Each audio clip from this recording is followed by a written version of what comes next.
In my entire 36 years of existence, I have never known anyone who has raised more godly daughters. Truly, honestly. And so I'm excited. Wow. Well, yeah, Glenn daughters, don't let that go to your head by any means. Well, Welcome to thesextalk.com, where parents can go to get clear and confident to have the sex talk with their kids. welcome to another episode of the Sex Talk podcast. I have something special for you guys today. If you are a dad and you are listening right now, let me introduce you to my buddy, Jason Glenn, and let me tell you something about him right now. So Jason, in my 36 years of existence, I have never met a family. I've never met a dad. No, go ahead. Oh, you don't want me to give you the No, ups, you can. big ups? No, that's fine. Okay. Go ahead. So I've never met a dad who has raised as amazing, godly daughters as my friend Jason. And so I have had the pleasure of watching him for many years as he raises his girls. And so if you're a dad and you're listening right now, here's what's going to happen. I think you're going to get some of the best tips, some of the best tricks, some of the best practices for how you can have a conversation, the sex talk, the sex talks with your girls, with your daughters. So Jason, in light of all that, what are some of the biggest things you would say to a dad if you only had him for 3 minutes? 3 minutes? We're going to go longer. Oh, but if I got a dad who's listening right now and he's like, hey, I'm going to give you 3 minutes of my time and then I'm out to go watch another video about cats. Yeah. What are you going to tell him? I'm going to tell him, of course, that it's a process that you must start early, but that you have to be very intentional in what content you share at what age, and that it's a process over time, and you start with very basic sort of narratives like the modesty narrative, right? So you don't go full in on, hey, this is how your mom and dad had sex, this is how we had you, when you're talking to a 6-year-old, when you're talking to a 5-year-old. But you do talk about modesty. You do talk about body parts that are modest to be exposed, and those that are not, and those that are accentuated, and those that are not, and about what can be touched and what cannot. So those, that's an early conversation that you have. Got ourselves a little bee in here. Nice. It's a live podcast. That's right. There's danger. It's attracting. I must be spitting some honey because there are bees flying around right now. So then you're moving on as they grow older, and the context is obviously very important here. What sort of a culture are you in? Where do your kids go to school? What are they going to be exposed to? And then that kind of dictates how quickly you do get into. Are you an agrarian culture and they're seeing horses have sex on the daily? But that would kind of dictate how quickly you get into the more specifics about procreation and the sex act itself, and whether or not they need to be careful in their context, how much they're engaging with the opposite sex, with boys in their academic environment. So I would, if I had 3 minutes, I would just hammer home process difference at a young age, and yet something that builds a foundation that flows into the more explicit sex talk that you have when they're older. Yeah, that makes sense. And I mean, as a bystander, as someone who's been watching you, I have questions, even just as a dad, as a new dad, right? I just had a daughter. She's only 1 month old. So I am actively taking notes from you. And so some of the notes that I take from you are how early should I start with my daughter? You said something like modesty, and your girls are amazingly and beautifully modest. And again, I reiterate that because as an outsider, what I see other dads with daughters, I'm not judging them, but it is hard for me to see because their daughters are flaunting their bodies on Instagram and bikini pics and dating at really early ages. And so, but your daughters are not. And as an outsider, as a man who's just your friend, it is incredibly godly to see your daughters moving through the world. And it's worth me saying for the listener who's like, he's just saying that because he's your friend. Like, no, I have been in and of the world and known all sorts of different kinds of women. And your daughters are not sheltered. Your daughters are not living under a rock. Like, they're just so robustly built with a biblical sexual ethic. And I'm don't know your daughters personally, so but I can see that, and it's a testament to God, to what God has made, what God is doing in your family. So how early do you start if that's what I want as for my daughter? No, that's good. I think, to speak to what you say you're observing, I think you're speaking to the fact that many Christian men and Christian couples are allowing the public school system or even private schools to dictate the timeline, and to dictate the content of the sex education process. And then they're waiting for these moments of questions that might come up at home, maybe after the fact, after the kid has had that engagement.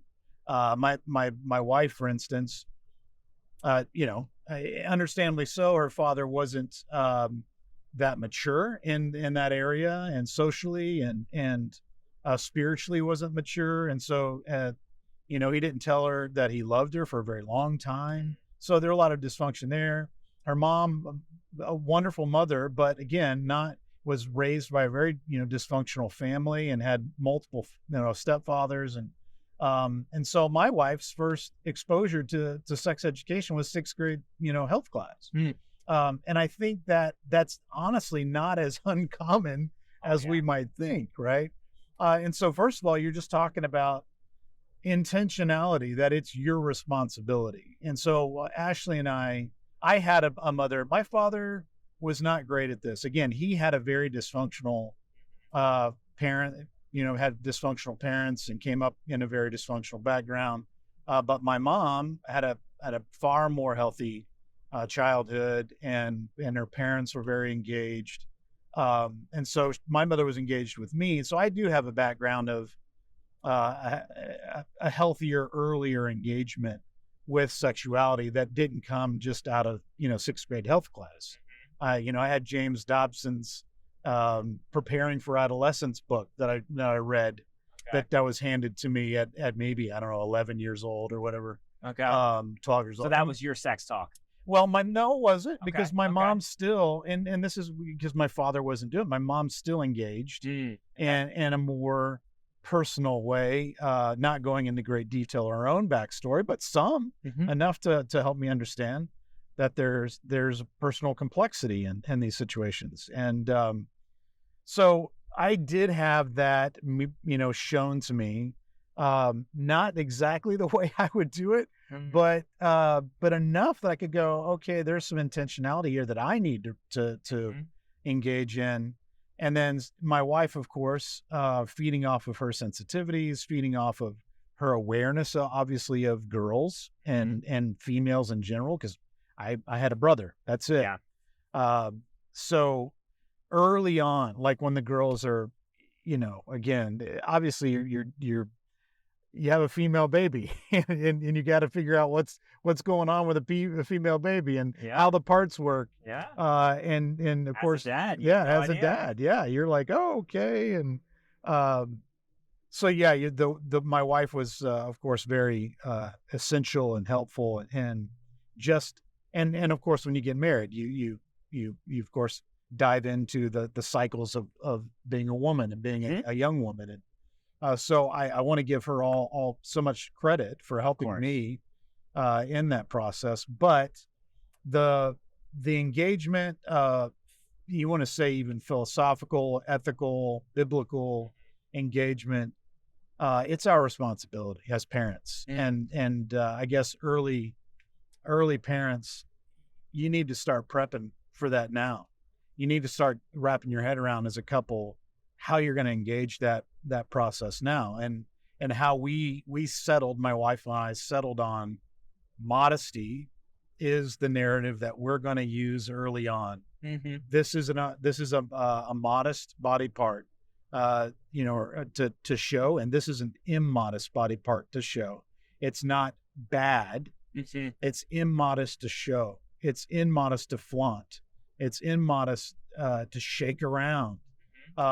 It's immodest for someone to touch, right? So that was our narrative, and we're talking obviously as early as maybe 3 and 4 years old, where they could cognitively understand body parts, and they're engaging with friends, and they're engaging with other, with boys. A lot of it goes along with that, but yeah. So if you're a 3-year-old and you're hearing that from dad, Yeah. Part of my brain, because I think our culture definitely doesn't have a great experience with the word modesty. Yeah. But that doesn't mean that it's still a bad word. And so if you're a 3, Daddy, what does that even mean? What does modesty mean? So how did you even define it for them? This is an immodest body part. This is a modest body part. Yeah. To a 3 or 4-year-old, and honestly, to most people today, I think that needs a definition, because people just hear, women are bad and cover them up, but that's not what you're saying. Yeah, privacy, again, early on, it's a privacy narrative. And you almost use those interchangeably. Okay. And I think that's honestly a very common and, not uncontroversial term. Privacy, for sure. But it doesn't carry the moral weight and the biblical weight That's good. that modesty carries. Okay.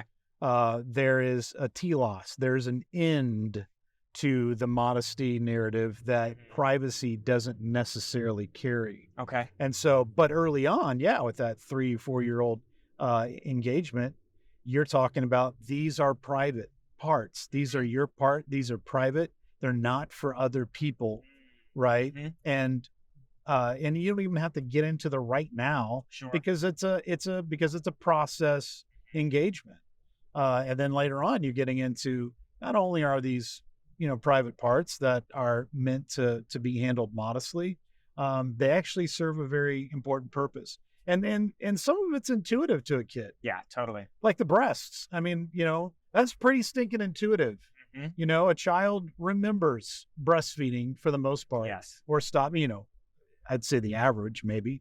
And so they already know in many ways, what some of those things are for, right? And then as you engage society, and you see, as you were referring to earlier, if you see immodesty happening everywhere, then you say, do you see the way that they're doing that? That's immodest. That's what we're talking about. That's inappropriate. We don't want you to mimic that behavior. And you have to do that, because otherwise, and that's where I think a lot of people are sensitive to, well, I'm not going to judge anybody. I don't want my kid to judge anybody. Let's just not talk about that. Okay. If we don't agree, let's just avoid it. Let's just ignore it. Or they say, just ignore that. Oh, that's not good enough. Okay. We have to say, do you see that behavior? That is immodest use of your body. Do you see that exposure? That is immodest exposure of these parts that we've been talking to you about. The shaking, and of course, again, even, cheerleading and dance, and you get into them using, you seeing their friends at 6, 7 years old, shaking their booty to a song, for dance or cheerleading class. And you're like, nope, that's not modest. That's not an appropriate use of. And so that builds a platform for when they're later in their preteen or whatever days, and you finally have a more explicit conversation where you say, that is attracting sexual thoughts when you immodestly use your body in that way. Whereas earlier you were saying that's an immodest use of the body that attracts attention from individuals that you don't want. Okay. And you are actually you are tempting them and hurting them in a way. So you're using very basic language with a young child in that sense.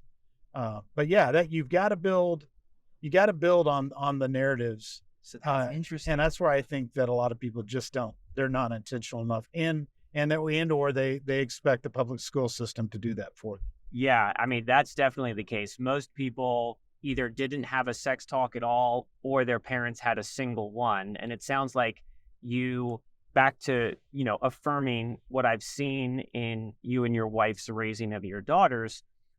And I've never heard it put this way, and I've been doing this for 8 years now, but you had a consistent narrative, it sounds like, of privacy and modesty from a really early age, and ongoing and regular conversations that built upon themselves. Yeah. And it's overly simplistic, but if a dad's listening, in some very real sense, that is a grand part of the recipe that now has your daughters being beautiful, mature women of God who are going into the world and, dating or soon to be dating and things of that nature. I mean, and of course, I tried to reference this early on. I understand there are different contexts. We have homeschooled our kids. Sure. We have had the very intentional space to be able to protect our children from a lot of things that, as a public school kid, I was exposed to much earlier on. How early would you be willing to share? Oh, for me? Yeah. Oh, I mean, just basic stuff. Yeah. I didn't see necessarily pornography until maybe I was, I don't know, 11 or 12 or 13. But even that was very basic, sort of a magazine cover or a lingerie magazine. I didn't see explicit and pornography until maybe I was 15, and a buddy showed me some stuff at church, nonetheless. Wow. But in kind of less explicit terms, I had friends that in public school that were talking about what they were doing, to their girlfriend, where they were putting their hands. And my imagination is, of course, going wild. And that was as early as 10 years old. Wow. Okay. In the public school system. And a lot of dads listening have their kids in public school because that is the reality that they are in. And so, even I would say for someone listening, my wife and I, we want to homeschool our children as well, but not everybody gets to do that. That's right. And so you have to be more engaged. You got to be on your toes. Your child is there. Yeah. And that's where I grieve in many ways for those with kids in public schools these days, because you just can't keep them safe. In all honesty, you can't. I say keep them safe. You can't keep them safe from hearing things that you don't want them to hear. You can't, because those kids are going to come to school and they're going to say stuff in the bathroom. They're going to say stuff in the playground. They're going to say stuff, and you just can't do anything about it. And I, of course, I heard countless things that my parents never knew I heard. Now my parents, I'm sure, being public school kids themselves, I'm sure heard a lot of the same stuff at an earliest age. And I'm, there's some cultural realities to that. Yes. We have lived in, for better or for worse, I'd probably say for worse, a highly sexualized American culture for 100 years. And it is what it is. Now, my wife and I, early on, praise God, through his leadership and through some sacrifice, decided to homeschool our kids by my wife staying home and me bearing the weight of working my butt off, to help, and trusting that the Lord is going to supply, and doing without a lot of the wonderful Americana dream life that others might want, in order that we could be the ones that were guiding and educating our daughters the way that we felt God would have us do so.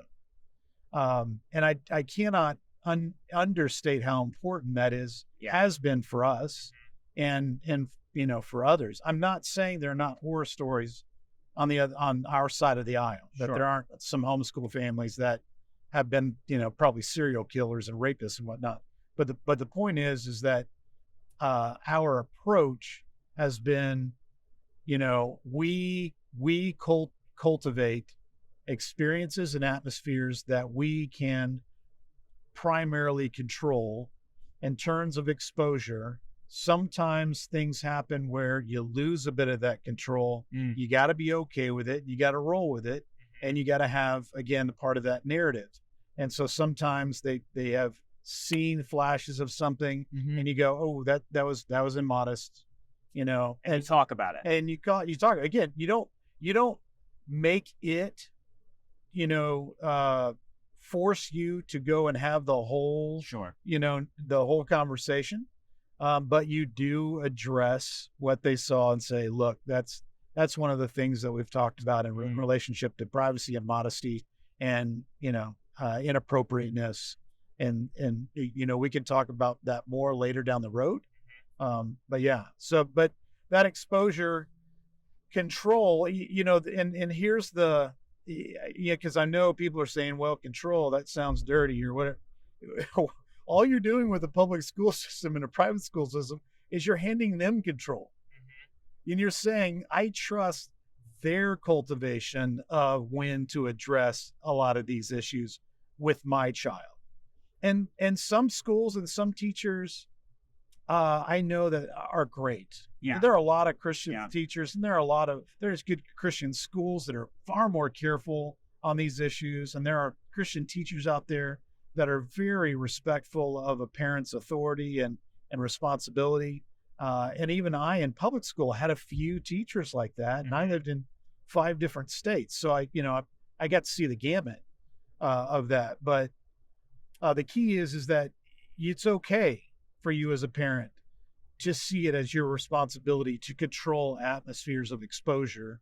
And that obviously that's a big conversation about entertainment and activities and whether or not you allow your kid to spend the night, how early you allow your kid to spend the night at somebody else's house, who you allow them to spend the night with, how much you know about the family, who you allow them to hang out with during the day, how you coach those conversations.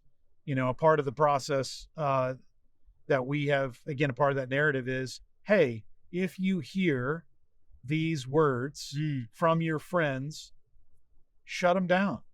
And that's good. Say, I don't feel comfortable talking about that. Let's please talk about something else. And they refuse to, leave. And if you're over at somebody's house, have them call mom and dad. Yeah. Have their parent, go to their parent, have them call us, So that's, you got to be intentional in that sense. And it's burdensome and it's inconvenient. It doesn't allow us to just focus on our best life. And it would be nice if there was an easy button. There really isn't. Yeah. And I'm curious if you would address something. So something I regularly hear as recently as this morning. Sometimes when I'm doing these conversations, people think I'm making up these stories. No, it literally happened this morning.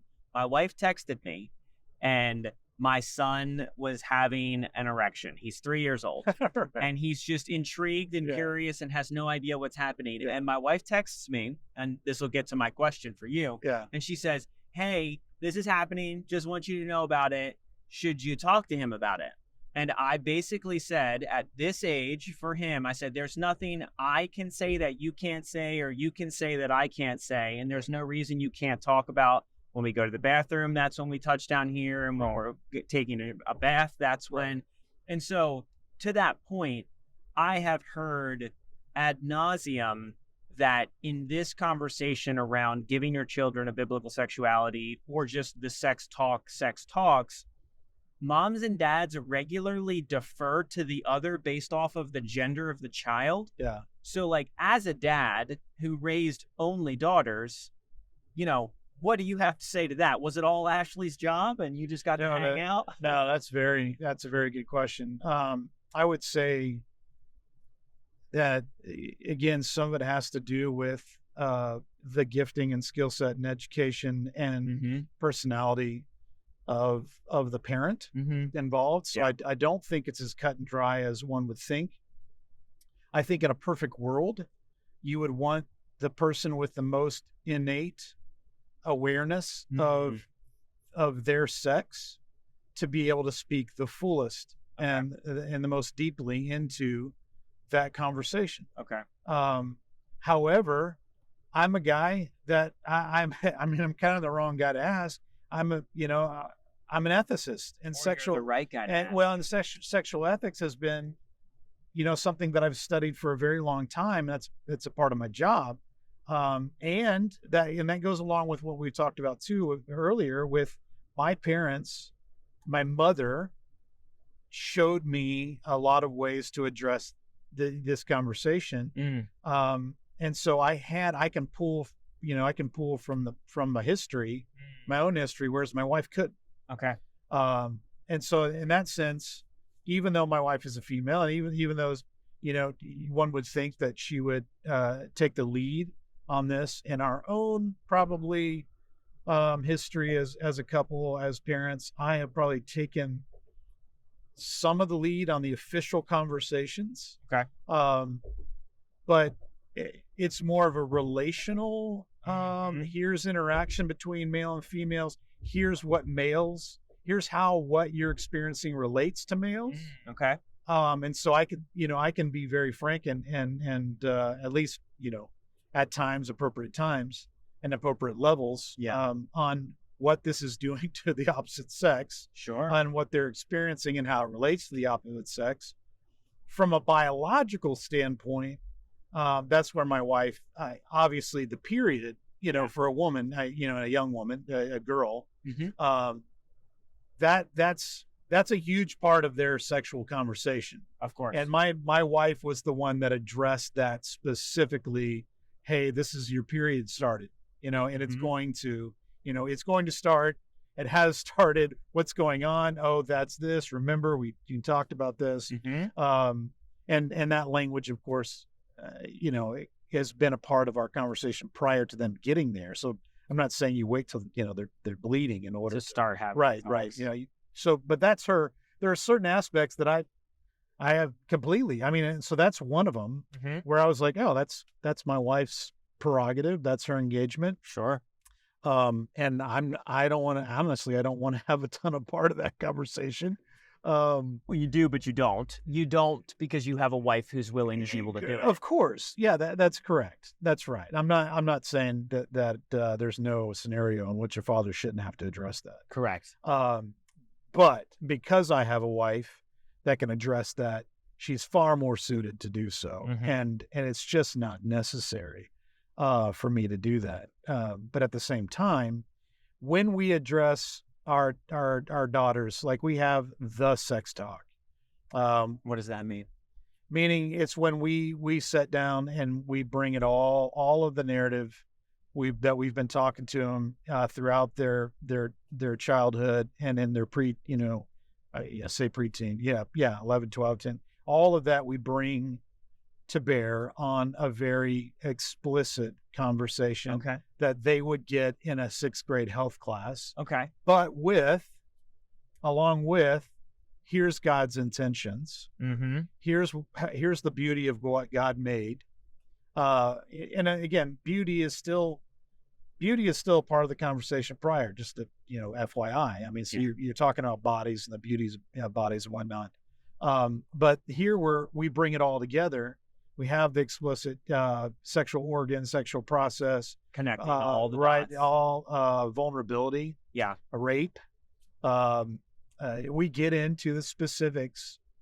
In some ways, it's kind of a coming of age conversation where we say, we are now going to allow you to have more exposure to various things in our culture that prior you have known, you had glimpses of, but we haven't gone into great detail.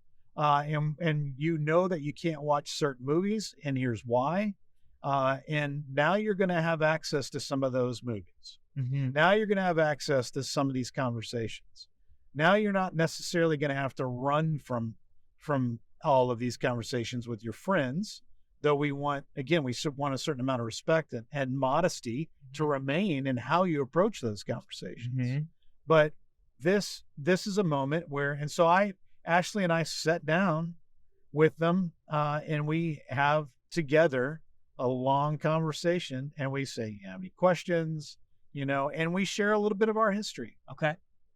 where I open up a little bit about my sins, and in college, and and fornicating, and just screwing up, and a little bit about what I was exposed to and whatnot. Mhm. And so they understand, along with the birds and the bees, they understand the nature of how it plays into sin and depravity and their own longings, and how to control those longings, and whatnot. But if you tried to do that with your girls without them having the 13 or 14 years of nuanced conversations and Right. context, Yeah. it Yeah. would just blow up in your face, and Oh. nothing would happen. Well, it as would you it would choose be to yeah, it would have be it. a weird, uncomfortable, shocking, then we'd be dealing with, our child coming, I'm sure, either burying it and just Yes. ignoring it, right? And then waiting for something weird to happen in their life that violates them, or Yes.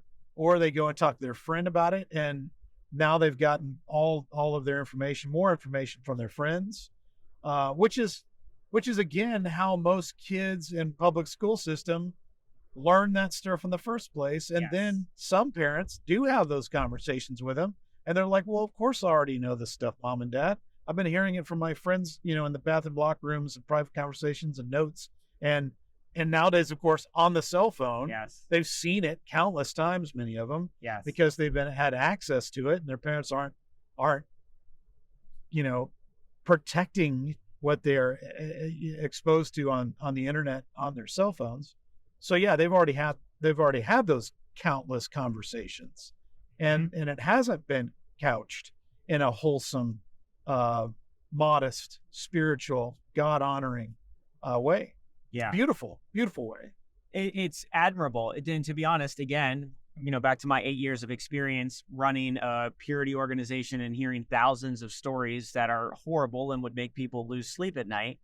It's the most elegant, succinct narrative on raising a daughter, specifically in this context. Obviously, this applies to all children, men and women. Right. But for your girls to grow up in this beautiful area of protection, where you and your wife are protecting them while simultaneously introducing them Yeah. to beginning ideas of God's design, privacy, and modesty, Yeah. to this beautiful, cool culmination of what you could say is more of a serious sit down, which is simultaneously a coming of age moment, which is simultaneously we're going to give you trust and freedom with that which we've given and poured into you. And all of that comes together. And as an outsider who's not paid to say this, I can see your girls moving through the world with elegance and beauty, and it exemplifies the kingdom of God.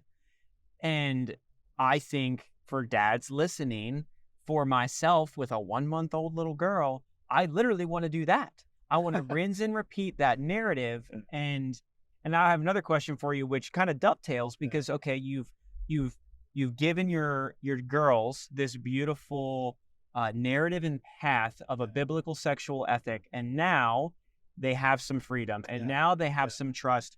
What does it look like for dads specifically, but equally for you and Ashley, to do the sex talk with your girls when they're dating, when their bodies are coming alive, when they will one day maybe be married? How does that go in your family? Yeah, again, so a lot of that, of course, is contextually based, but in our particular family, we simply haven't allowed we didn't allow our girls to date until they were like a junior, senior in high school. Okay. And then they could start, thinking about that. Which means what to you? That's kind of hanging out, and none of them chose to do that. Okay. They all waited till a college. Okay. And so, but theoretically, if they were really, really digging on some dude who I felt like, and Ashley felt like was of the, a great character and loved the Lord, and had a community of support and a good family background, then theoretically we would have been fine with them going on group dates, first, and then maybe solo dates if within a particular context that didn't leave them exposed and vulnerable. So I think in some ways I couched especially male maturity in such a way that I probably convinced my daughters, and I believe rightly so, that there's no business getting physical with a guy until that guy knows who he is as a young man. Okay. And has self-control, proven self-control, and has a vision for how to treat people and women especially, and who clearly loves God. And so we've always taught all along the way, friendship, brotherhood and sisterhood in Christ, friendship, and then is this person a person that I feel like God is leading me into a possible, is this a potential marriage partner? Okay. And if so, let me go on a date here. Let me go. And these conversations have been coming over the last, 5 years that our girls have been in college. And so we have been able to say, hey, okay, what do you think? What are you seeing in this guy? And have you set boundaries? Okay. And again, you're addressing them as stewards. They're stewards of their own sexuality at this point. So we really do especially when they go off to college, it's look, we love you and we're here for your support, and we'll always be here to encourage you and to counsel. But at the end of the day, you're going out on your own, and you're going to have to make some hard decisions yourself. And so a lot of my conversation with them as a father has been, I'm not going to tell you that you can't kiss. I'm not going to tell you. I am going to tell you that it's problematic if you're allowing his hands to go places that they shouldn't, in my opinion, go until a marriage relationship. They know where we stand on that. We've already been having those conversations. Right. So they know where they stand. But I said, you're going to have to be the one that decides where your boundaries are from here, and yes, we're here to console. Yes, we're here to support. And yes, dad might want to go beat the living crap out of somebody. However, that responsibility is between you and God and that other person. Be careful where you stick yourself in terms of where you're alone with guys. Be careful how you spend your time. Yes, default to groups. However, I'm not saying that it's a sin to be alone with a guy. Just be careful and understand our culture and what they've been exposed to and how easily things will turn in a heartbeat.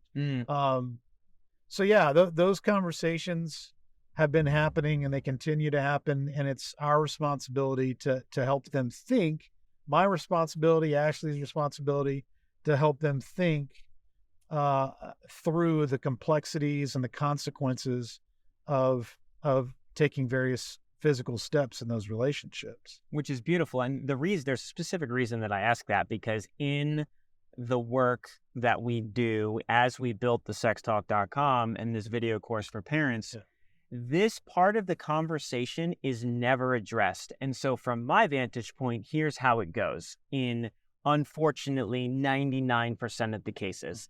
Mom and dad think they still have time. They wait until the child is 13 or 14. They have one really awkward conversation. They then chalk it up to, okay, we did it. They're good parents. They are not ill-meaning parents, by the way. They mean well. We all want well for our kids. Then the child goes off to college, gets married. The only other time, if they're lucky, sex or sexuality might be addressed is in their premarital, for 5% of that premarital engagement. Right. And then now they're married and they're supposed to know everything. Yeah. And it's like, that is the stark opposite of everything that you shared. And the reason I think it's so important is because parents often think the sex talk is over after 14, 15. Yeah. And I still think, as a parent, the sex talk is just beginning. And as your children date, as your children soon to get married, all of that. Yeah.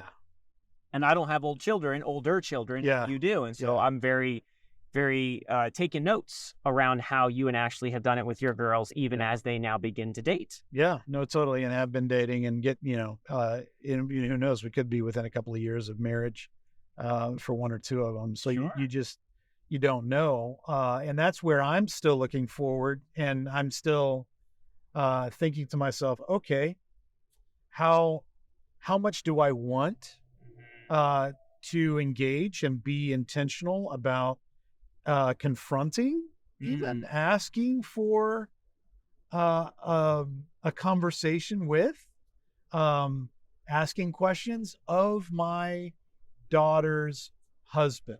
Okay. Tell me more. In the sense that, and a lot of this could be very contextual, right? Yes. Have I, in relationship to my getting to know this young man, have I built trust? I'm going to try to build trust, right? Does he have a good father? Does he have a good mother? Does it look like, is he honest? Has he been honest with me? I've already had, so I guess you got to wheel it back a little bit. I've already had with at least two boyfriends of my daughters, coffee conversations. Oh, tell me more. That's juicy details that you don't normally hear from a dad. No, where I said, hey, look, here's my expectation. Okay. For how you spend time with my daughter. Here's my experience. This is what I did in college. I want you to know that I know. Okay. What you're going to be tempted with, and what you might have already experienced, what you might already be addicted to. Yeah. What you have already seen or already touched. I get it. Okay. However, here's my expectation. Here's what we have attempted to build in our daughters. And hopefully you've already seen that. Hopefully that's in some ways what you're attracted to. And on both of those occasions, praise God, they opened up about a bit of their own, a bit about their own background and what they did and had not done, without me having to ask them directly. Sure. Have you done this? Sure. I'm not saying that that's necessarily even a bad thing itself, but I didn't have to, because honestly, this is a phrase I use: transparency breeds transparency. And so when you're dealing with, especially sexuality, there are levels of transparency, as we've already addressed at age stages. But when you get up to that, the appropriate transparency is very powerful and helpful. And super opposite to what most men think, which is like, I'm going to sit down with that boy and say, now, son, don't you touch my daughter, or I'm going to load my shotgun and shoot you. Right. And you just painted a magnificent tapestry of what it looks like to just be honest with your own story and vulnerable with someone who's not even your son. Yeah. Yet it turns into an opportunity for him to open up to you and for you to minister to him. Yeah. And that's not going to say he's not going to do something stupid. Of course. And that you're not going to have grace for that. And that you're not going to be grieved at some point in time when your daughter comes home and says, something happened I didn't want it to happen. Or I felt like I was taken advantage of, or whatever the case is. That's not to say that's not going to happen. But you have done your part to make sure that they know, the gravity and the importance of all of this, and the fact that there are expectations, and that grace, of course, is there. And it doesn't, violations aren't going to destroy your soul, but they are important. It's important. These boundaries are important because we do get hurt, and they do leave scars at times. And that's something we have to address. 100%. And man, I'm so grateful for this conversation, because in all of my years, a dad taking a proactive leadership role in helping his girls have a biblical sexual ethic is something I want more dads to do. I want more dads to, honestly, and I can say it overtly, be like you. It is that which I am trying to emulate in you as well. And so yeah, if you're a dad and you're listening and you just listen to this and this sounds complicated and this sounds a lot, well, it is, but we can be there for you, alongside of you. We are in community together as believers. And then equally, we built the sextalk.com so that you don't have to just listen to a 30-minute podcast and have it all figured out. So if you want to get one of the free videos, the link's in the bio. We will continue to have these conversations, because these conversations are just to help you as a parent take notes, get real good ideas. It's not like a do it once and hope it worked and hope you didn't mess up your children. We're equally helping come alongside of you as a parent so that you can raise up your children in such a way where they don't have my story, where they don't have most people's stories, which is exposed at way too early of an age. And then having this jaunt of, sexual debauchery without any guide, without any wisdom. Man, can you imagine a generation where all of our children, and I could say it this way, grow up to be girls like you have, and boys like my son, my girl, my 2 boys and my daughter so far. Like, I want them to have that going into the world. And I want their spouses one day, like, can they meet a spouse like your daughter? Yeah, that's the hard part, right? I know, like, that's a whole nother that's a different video right there. But like, that's what I get out of bed for in the morning. So thank you, Jason. I think this has been really helpful, and tune in again soon, guys. Welcome to thesextalk.com, where parents can go to get clear and confident to have the sex talk with their kids. Because I think sometimes we think we're the first generation of Christians who's had to live in a sexually depraved society, and we're not. We are so glad that there is material like this for our world. We ourselves are often nervous about having the conversations with our kids. The sex talk is about so much more than the birds and the bees, or explaining to your kids where babies come from. In that, we need to come alongside them and serve as a coach. We only have a window of time to invest in our children. What do you wish you would have had when you were 12? We're going to take a journey that might be a bit uncomfortable, but if we will pass through the truth shall make us free. It is such an important conversation for you to have with your children, and we are just so thankful that it's now available. What these conversations are, I think, is something that our culture and society need to be having holistically. Because we do believe that it is life-changing for you, your marriage, for your family, and for your child. We are so honored to be your guides throughout each session of this course. So let's jump in.